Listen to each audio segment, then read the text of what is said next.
Bonjour à tous, alors aujourd'hui exercice de probabilité conditionnelle, assez intéressant, hein, qui m'a été donné par le professeur qui fait la chaîne Matt Pelzo, hein, qui est un ami, donc ici je vous invite à aller voir ce qu'il fait, c'est très très bien. Donc on démarre notre exercice.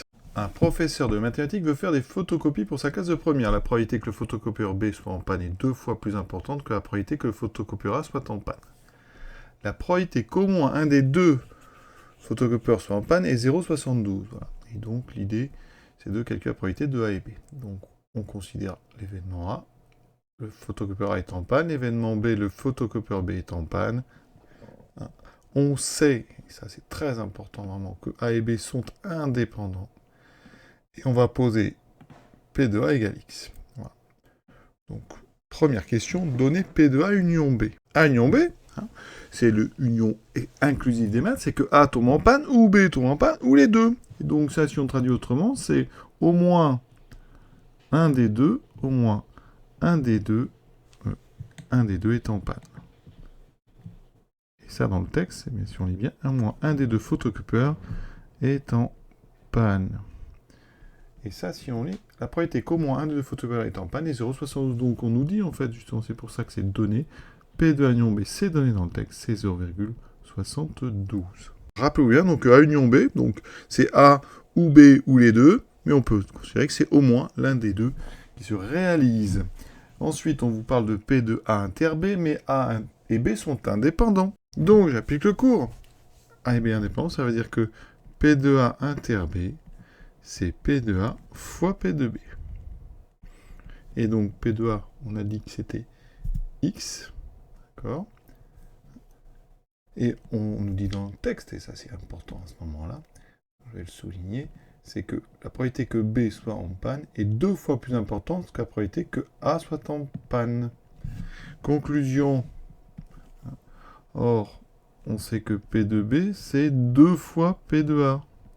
Donc, c'est 2 fois X. Donc, P de A inter B, c'est P de A fois P de B, c'est donc X fois 2X. C'est donc 2X carré. Voilà la première question. Deuxième question, c'est du cours. Pour vous donner un indice, quelle formule relie P de A union B et P de A inter B? Eh bien, P de A union B, c'est P de A plus P de B moins P de A inter B. Très importante cette formule. Et maintenant, elle nous permet justement d'avoir la troisième question. P de A union B, on a dit que c'était 0,72. Hein. Donc si je remplace, 0,72 égale P de A, donc X plus P de B, 2X, moins P de A inter B, 2X carré. Et donc, si je mets tout à gauche, j'aurai donc 2X carré, X plus X ça fait 3X, donc 2X carré moins 3X, plus 0,72 est égal à 0.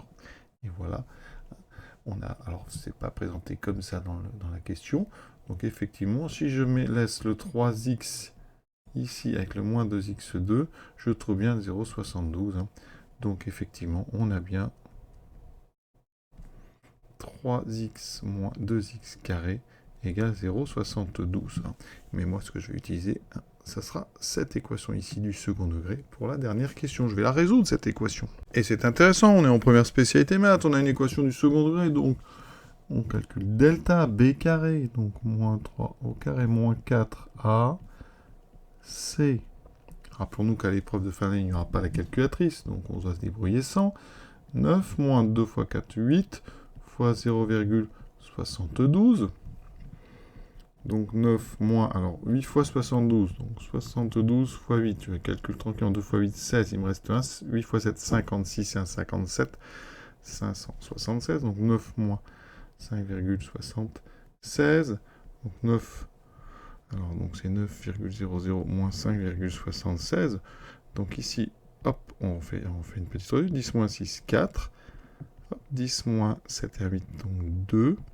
9 moins 6, 3. 3,24. Je trouve delta égale 3,24. Et regardez bien l'aide, ça c'est important.